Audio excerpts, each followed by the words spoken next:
First off, when I was preparing for this interview, I was thinking in terms of image, because every time you walk into a room, very conscious of your image. How important is image in this day and age, and style or presentation in a business environment? I think image is important. It's not the be all and end all, because there's no point having the image with no substance. You've got to have the two. But for me personally, I think it can definitely make me feel that little bit more confident. I remember there was one day when I went into the office in yellow shoes and everybody was just like, oh my God, I'm not sure AIB or Ireland's even ready for this. So, that's one of the things about me as a person. And I've learned to own my Marmite status. I think I went through the first part of my career desperate to be kind of loved by everybody. That was never going to happen. So now I've kind of got to a place where I kind of think I am a bit different. Some people are going to love that and welcome it, and other people are going to run for the hills. It's just going to be not for them. And I'm okay with that now. But for a long time, that kind of caused a tension for me.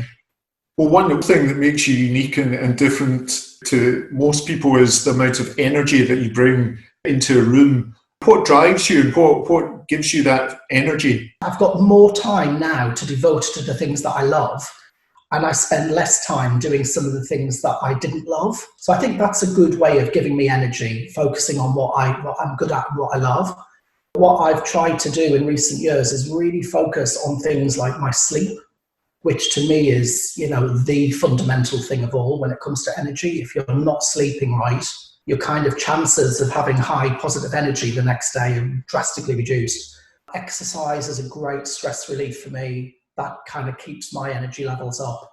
How do you pick yourself up from the negative dips? I really focus on breathing.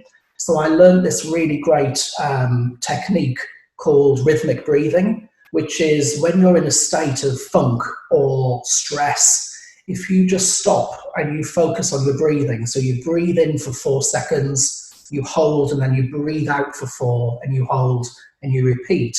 What it does is it takes away all of that anxiety. It kind of gets rid of the fog in your brain and it moves you back to a place of coherence. The other thing I would do, though, is I'd just desperately try and find perspective. And that usually requires stopping, taking myself out of a situation, maybe distracting myself with some music, going for a walk around the block, doing some exercise, whatever it might be. In leadership terms, when you talk about baking a pie, what do you mean by that? The typical leader, probably 70% of their time is spent doing, 20% of their time is spent leading, and then about 10% of their time is spent on other stuff like planning. What this model advocates, and what I firmly believe, is that the healthy leadership pie, the ideal pie we should be aspiring to, would be 70% of our time leading, and then 20% of our time doing, down from 70, and then probably 10% of our time on the planning, the development, the outsight, and the self-care. I think it was Herminia Ibarra who said that 85% of leaders are operating at the level below their pay grade. We stick to what we're comfortable at a lot of the time. And also we get a bit more of a buzz out of doing stuff. We tell ourselves things like, my boss wouldn't really appreciate me spending my time just doing one-to-ones. They'd much rather there was steam coming off the keyboard and I was delivering loads. So I think there's some assumptions that people have built up around what does value look like that I think are a bit faulty. The other thing is, every time we do something, we are robbing ourselves of time to step back, and we're robbing our people the opportunity to step up. The obvious question then is, if we want to start changing that, how do we start? How do we go about it? Well, I think we have to start reframing what our role looks like as a leader. And I also think we need to start, perhaps working on some of our assumptions. Still for a lot of leaders these days, they still believe their role is to have all of the answers. Whereas I believe their role is to ask the right questions and to kind of delegate decision-making as low as they possibly can. In other words, empowering our teams to cut loose, really. Definitely. And I know there are loads of reasons why we're scared to do that, because we tell ourselves things like, oh, my boss has asked me personally to do it, so I need to do it. we also tell ourselves things like, my people are too busy, I couldn't possibly give them anything more to do, or if I give it to them to do, they won't do it as well as me. I think the other thing with empowerment, though, Ewan, is it's not enough just to give it when we think about ourselves as leaders empowering. Yes, it's one thing to kind of give people the responsibility, but what if they don't want to take it? So how do we kind of help them want to step up? What simple advice would you give for dealing with each other and treating each other with respect, I guess? Whenever I do work with leaders on engagement, I never start with how do you engage other people. I start with how do you protect and boost your own engagement? Because I think the more that we can do that, the more engaging we're going to be with the people we lead, but also the people we interact with and the people above us. And I think in terms of, managing upwards, I think, as leaders, we kind of start to think that our role is to do what our bosses want of us. And we are there to kind of fit their mold and meet their needs. And I don't agree with that. I think it has to be a two-way street. I think we need to be able to articulate to our boss, no matter how senior we are, what our engagement needs are, and also hear from them, what they want from us, and we contract. I think it's an interesting phenomenon. I see that as people get more senior, they almost feel like talking about their needs to their boss is almost a bit junior, and I think it's absolutely essential. Yeah, to create organisational change rather than individual change, I guess. Absolutely. And you know what? These leaders at the top of the organisations are the ones that are setting the tone. If they are sending out a message, either overtly or covertly, that I'm Superman or I'm Superwoman, I don't have any needs, I don't need any recognition from people, that's going to permeate through the culture at other levels and is going to be really unhelpful. So I'm a big fan of kind of what I call vulnerable leadership, authentic leadership, people at the top of the organisation not coming across like robots, but coming across like real human beings who have good days and bad days, because that's what builds the emotional connection, that's what builds the trust. But for so many leaders, they find that really hard to do. They feel like it's going to expose them, they're going to lose credibility. My view is the less they do that, the more credibility they lose. In terms of developing the best version of ourselves, what would your advice be to go about that? Is that a case of letting go of the comfort blanket, to use your term, I think? I'm a big believer in understanding your strengths and playing to them. And it amazes me that, a lot of people don't really know what their strengths are, and therefore they can't really configure the jobs they look for and what they do each day towards that, which I do think brings around more engagement and a better version of you.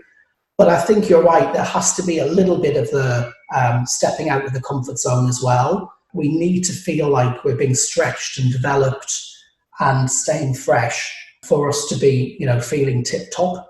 Because ultimately, if we think about the people who are going to be most successful in the future, they're not going to be the people who know the most. They're going to be the people who can learn the most, the people who are the most agile at adapting.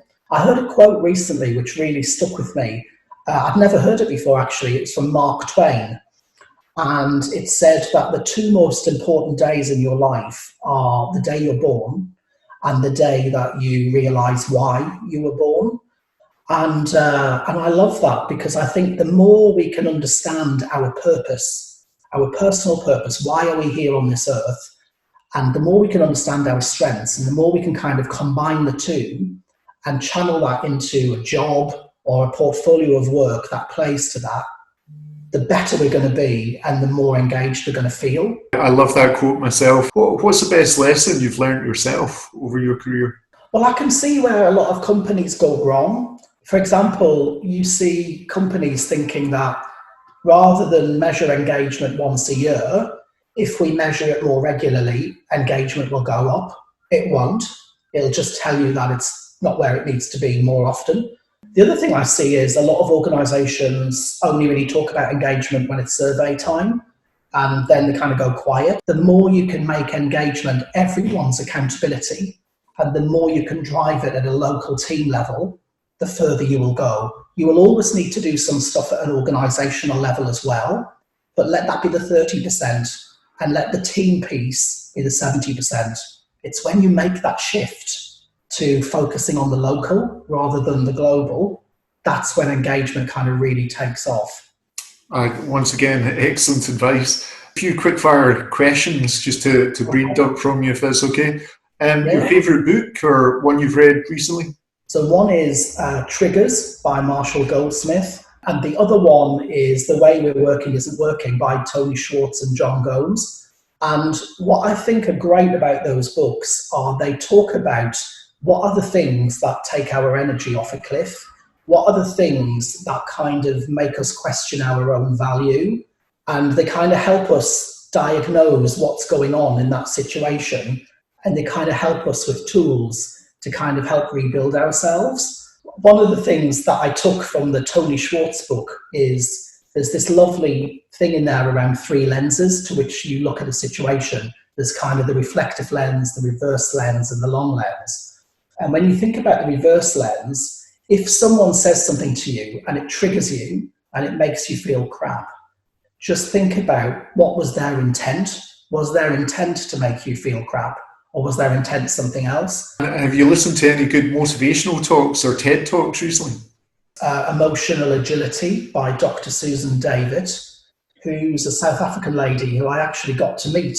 And also I'm a big fan of Brené Brown. So, there's the classic one she did on vulnerability, which is great because, she says what makes you vulnerable makes you beautiful.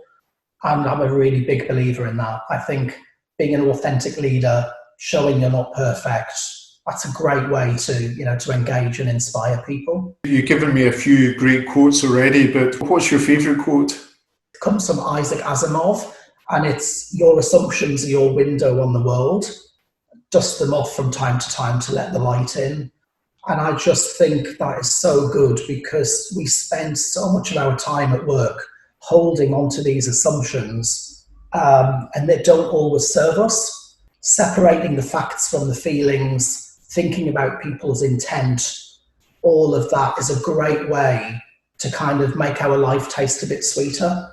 And many thanks for your time. To wrap up, if someone wanted to reach out to you, how do they go about it? Come to LinkedIn, they'll find me on there, Anthony Burrows, the one with the spiky blonde hair. And there's our website as well, www.intelligent-emotion.com. Well, fantastic. Thanks again for all of your energy and sharing it with us as a wider audience. Much appreciated, and take care. Thank you. Thank you very much.